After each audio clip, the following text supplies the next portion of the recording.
So there's been a lot of chat lately about selling out of BC, moving to Calgary, investing in Calgary. I say lately, but realistically it's been about 2 years of chatter regarding getting out of BC and moving into Calgary. And obviously we have data to support that there's people talking about this, with interprovincial migration being at record highs for Alberta. Interprovincial migration being people, leaving from one province into another province. Now in this video, I'm going to go over the reasons why you might not want to move to Calgary. Now obviously some people can't afford to live in BC anymore. Their mortgage has gone up 40, 50%. Their lifestyle is just complete rubbish now with how expensive everything is. Do what you got to do, right?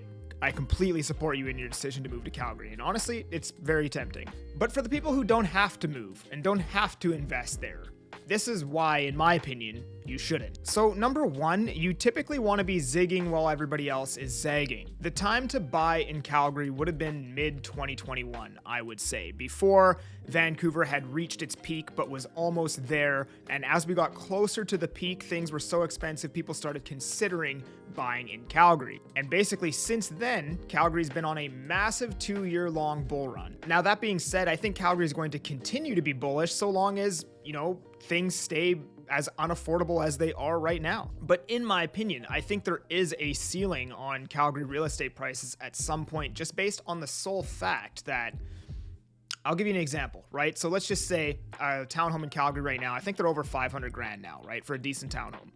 Let's say that townhome goes to 650,000, right?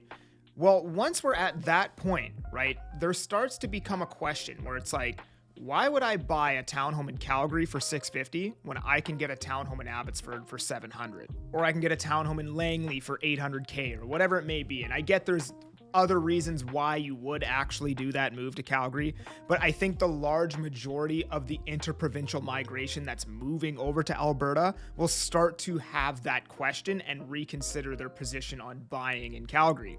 There has to be a gap maintained between, the main hub cities in each of those provinces. And as that gap gets too close, either, property values in Langley, Surrey, Abbotsford go down while Calgary stays the same, or Calgary gets too high to the point where it inches too close to all these BC cities, at which point the demand for Calgary should slow down because the main reason why people are moving out there is affordability.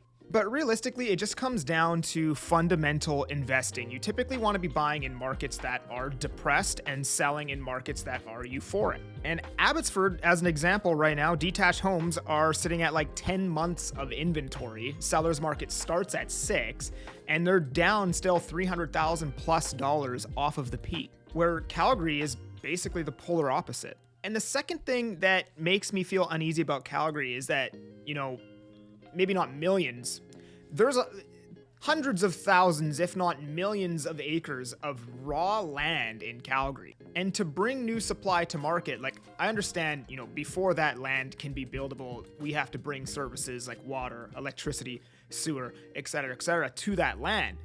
However, in Vancouver, we don't have just millions of acres of raw land here. It is much easier to bring new supply to market in Calgary, right? So the city's approval process in Calgary is like 2 to 3 times faster than it is in Vancouver, right? And the next thing is, if we want to bring new supply to market in Vancouver, we don't have just like a crap load of raw land sitting around everywhere. So what you have to do is you have to, form a land assembly. You have to get 2 to 4 people all in a row on the same block to agree to sell, to have enough land to then build on. Then after you secure those pieces of land, then you have to go through the approval process. Where in Calgary, you can be like, all right, we want to do 40 townhomes, that piece of land over there. Obviously it has to be profitable. You have to bring the services there. It has to make sense, yada, yada, yada. But all of that, that scenario exists in Vancouver as well, except you have to get a bunch of people to agree to sell, which is completely out of your control. And for these reasons, I think Vancouver's always going to have a floor set under its prices here. It's very supply constrained, and it's also the only place in Canada where the weather doesn't suck balls. And then number 3, further to point number 1, people are moving to Calgary right now pretty much 100% because of affordability. Mass interprovincial migration from Ontario and BC, and if that dynamic were to change, you probably wouldn't see that interprovincial migration. So if the BOC was forced to pivot and start dropping interest rates, possibly even substantially, we would likely see Calgary's market take a hit. And we would even see a lot of people who have already moved over to Alberta probably start moving back to BC and Ontario. And the other risk with Calgary that I don't really like is Calgary's market basically did nothing from 2007 to 2021. There were some ups and downs in between, but for the most part, there really wasn't much appreciation there. That's 14 years of nothing, right? If the affordability aspect were to change, I think that is a very real possibility that Calgary's real estate market sits dormant for a long time again. Now, all this being said, I like to call Calgary Pepsi stock, right? It's a safe, stable return that you can depend on. You get a little bit of cash flow, a little bit of appreciation, etc., etc. Whereas Vancouver's more of an Apple stock. It's always overvalued. It always trades too rich. Yet, despite those things, it always goes up in price. Calgary, you're buying $1 worth of value for $1.